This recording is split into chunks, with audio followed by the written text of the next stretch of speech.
नमस्कार. आमच्या ग्रुपचे नाव शोधकन्या ग्रुप व आम्ही विकसित भारत अंतर्गत काही प्रोजेक्ट राबवत आहोत. माझे नाव कार्तिकी शरद काकड. आम्ही सर्व इयत्ता 10वी ब मध्ये कन्या विद्यालय चाकण या शाळेत शिकतो. माझ्या प्रोजेक्टचे नाव आहे 3 डायमेन्शनल क्लासरूम. यात एकच फळा असल्यामुळे मुलांना बघण्यास त्रास होतो. मागच्या मुलांना जर शिकवलेला पोर्शन देखील समजत नाही. यासाठी आपण वर्गाच्या चारी बाजूने जर सेफ्टी मिरर ग्लासेस बसवले तर फळ्याच्या चारी बाजूने प्रतिमा पडतील व मधले बेंचेस आपण सेमी सर्क्युलर पोर्शनमध्ये बसवू शकतो. यामुळे फळ्याच्या प्रतिमा चारी बाजूने पडल्यामुळे मुलांना सर्व पोर्शन समजेल. पुढची माहिती माझी मैत्रीण सांगत आहे. नमस्कार, मी स्नेहल चंद्रकांत राठोड. माझ्या प्रकल्पाचे नाव आहे locker and dustbin attach to the bench.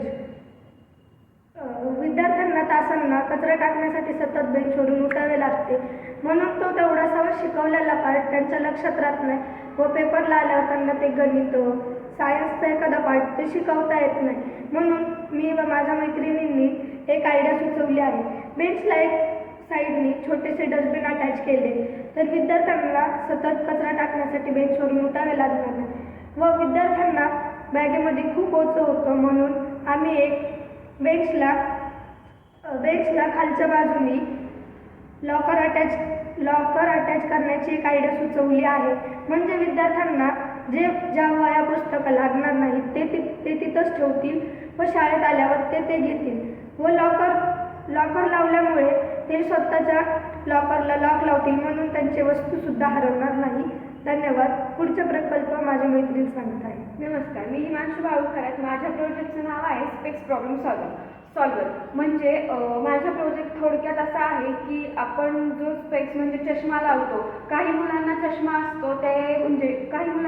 असतो ते स्वतःचा चष्मा इकडे तिकडे ठेवतात किंवा इथे तिथे ठेवून ते विसरून जातात. पण तो चष्मा शोधायचा कसा? जर समजा एखाद्या व्यक्तीचा फोन हरवला, आपण तो फोन कॉल करून शोधू शकतो, पण एखाद्या व्यक्तीचा चष्मा हरवला तर शोधायचा कसा? तर मग माझी आणि माझ्या मैत्रिणींची आयडिया अशी आहे की आपण त्या स्पेक्सला म्हणजे त्या चष्म्याला ब्लूटूथ कनेक्ट म्हणजे एक छोटासा डिव्हाइस लावू शकतो आणि त्याला ब्लूटूथ कनेक्ट करू शकतो आपल्या फोनसोबत. जसा सपोज आपण तो ब्लूटूथ आपल्या फोनला कनेक्ट केला की आपण तो ब्लूटूथ कनेक्ट करून शोधू शकतो की आपला स्पेक्स कुठं आहे. त्यामुळे कसलाच प्रॉब्लेम होणार नाही. आपण तो स्पेक्स कुठं ठेवलाय तो लगेच सापडेल. धन्यवाद. आणि याच्या पुढची माहिती माझी मैत्रीण सांगेल. नमस्कार, मी सिद्धी मुकुंद राणे. माझी आयडिया असं आहे की ज्यामध्ये प्लास्टिकचं चांगल्यारीत्या व्यवस्थापन होते आणि त्याचा कुठेतरी वापर होतोय. तर त्याच्यामध्ये जर आपण आता रोड बनवताना जर प्लास्टिकचा वापर रोडमध्ये केला तर ते रोड अधिक मजबूत होतात आणि तर प्लास्टिकचं पण व्यवस्थापन चांगल्यारीत्या होते. मग नाहीतर जे प्राणी आहेत त्यांना प्लास्टिकमुळे खूप प्रॉब्लेम होतो, तसेच आपल्यालाही होतं. मग त्याच्यामुळे ती आयडिया मी सुचवली.